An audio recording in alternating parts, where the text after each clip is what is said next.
He is a true expert, and I couldn't find a better person to answer my questions. He graciously agreed to my interview. The reason I'm doing this documentary is because there are many people in America today who believe that there's no law that requires them to pay an income tax or file a 1040. And there are many people going to jail for it, fighting over it. The Internal Revenue Code is authorized by the 16th Amendment. I think it should be clarified. I think government should be transparent to the people. Why doesn't the IRS commissioner sit down with them and just explain it in clear English? Why? I don't think they really care. I think they're just playing word games. You don't think they're sincere people? No, I don't think they're sincere people. What does voluntary compliance mean? And why does the IRS code say it's voluntary to comply, not mandatory? That's a word euphemism we use. We use voluntary compliance when we talk about traffic signals. Most people, at 2 o'clock in the morning, do you stop at a red light? Yeah. Is there a cop there? Sometimes I don't. Well, I do. And most of us do. Right. But that's voluntary compliance. That was a complete perversion of logic. Traffic laws state that it is mandatory to stop at a red light. The IRS code says it's voluntary to comply. Mandatory and voluntary are the complete opposite of each other. Yet he wants us to believe that they mean the same thing.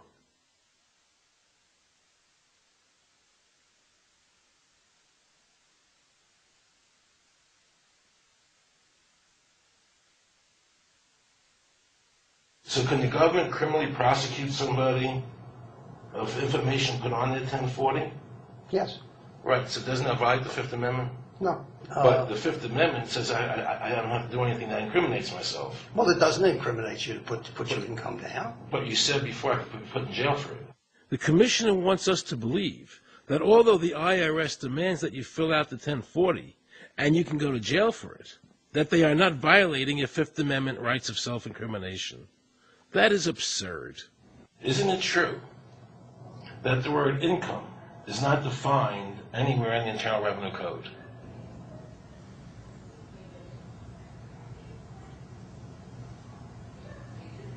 The law says that the government has a right to tax income from any source derived. So, but the word income is not defined in the code.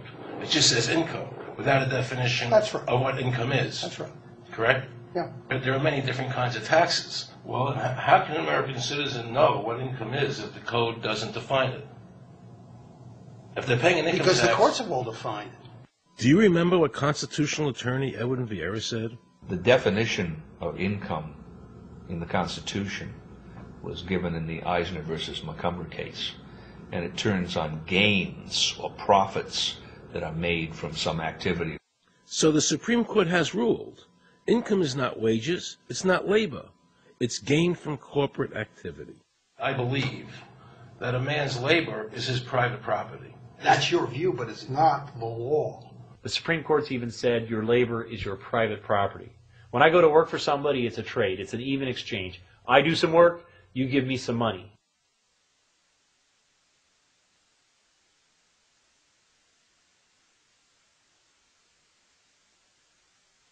In 1916, we had the Brucheva case and the Stanton case. And the Brucheva case and the Stanton case said that the 16th Amendment gave the government no new taxing power. I'm not going to argue the niceties of that with you. And it came up again in a case called Peck versus Lowe, where the Supreme Court said the 16th Amendment did not extend Congress's taxing power to any new or accepted subjects. In other words, if you weren't taxable before the 16th, you weren't taxable after the 16th. Today I interviewed a juror, okay, who sat on a case, and they found the person not guilty for lack of filing, okay? And I asked her why they found him not guilty. And she said because the IRS couldn't show us the law that made him liable to file a 1040. All they need to do, if there is a law, is to show us the law, which, of course, they never did. And the reason they didn't do it was why? Because there is no law. Title 26 requires you to file a return. But doesn't Title 26 have to be in compliance with the Supreme Court decisions? You're going to take a 1920 case and superimpose it on the whole Internal Revenue Code that was written after it? No, that's not. I can't believe what I just heard. Rewind. You're going to take a 1920 case and superimpose it on the whole Internal Revenue Code that was written after it? No, that's not. Remember he said earlier the Internal Revenue Code was authorized by the 16th Amendment? The Internal Revenue Code is authorized by the 16th Amendment.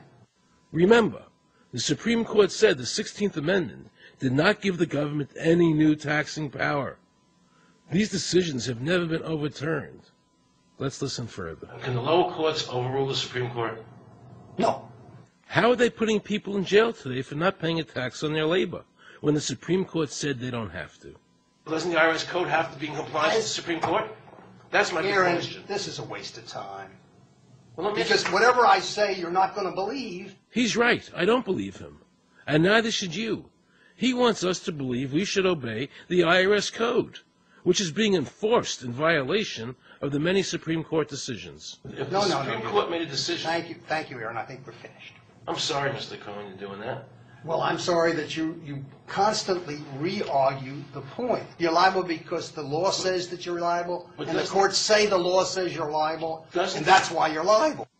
You see, he's talking about the lower courts, who are not in compliance with the Supreme Court, as they have to be. Doesn't the court have to be in compliance with the Supreme Court? The Supreme Court has so held.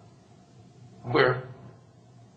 You caught me unprepared. I'll come back. Well, I don't want to do that. But let me ask you a hypothetical question. No. You're making silly arguments here. Why is the Supreme Court decision a silly argument? Well, because it's inapplicable. That made my heart stop. He just said Supreme Court decisions do not apply to the IRS. That's the behavior you would expect from a totalitarian country, maybe China or Russia or Cuba. Not from America. They're just making up the law as they go along. Now I knew the tax honesty movement was right. The IRS thrives on intimidation and fear, not by law. It's no different than a criminal protection racket, using force to extract your money from you. Then the former IRS commissioner, now working at a prestigious Washington law firm, threatens me. Watch. Aaron, you understand Yiddish. Cornish helfen. For those of you who don't understand Yiddish, that means nothing will help you. Now it all became clear.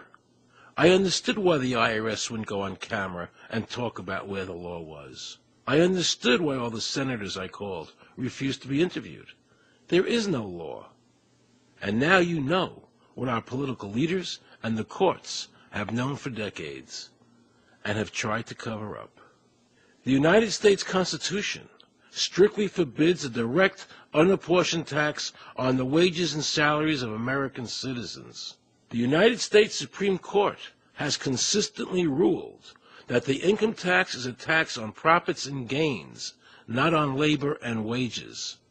On behalf of the American people, I challenge the IRS to show me a statute that allows a direct, unapportioned tax on the wages and labor of the American people. And if I'm wrong, I will give my most humble apologies to the IRS. If the IRS is wrong, and there is no law, then every person who's been jailed should be let out of jail immediately, and any assets seized should be returned to their rightful owners. If this is a nation of laws and a free country, then the IRS should show the law to the American people.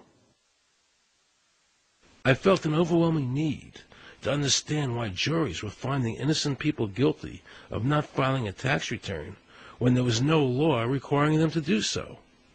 So I went to talk to Marcy Brooks, a juror who used her common sense and did not allow the judge to railroad the jury into a guilty verdict.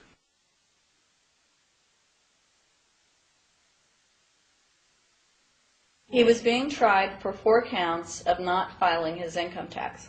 Okay. And our question was, well, what is to decide? Either he did or he didn't. It never occurred to us that he might actually be innocent while at the same time not filing. In the federal government, it is not a felony not to file taxes. Finally, they said, okay, if we're going to get this guy, we're going to have to put it in the state. They called up the IRS agent, Agent Crane.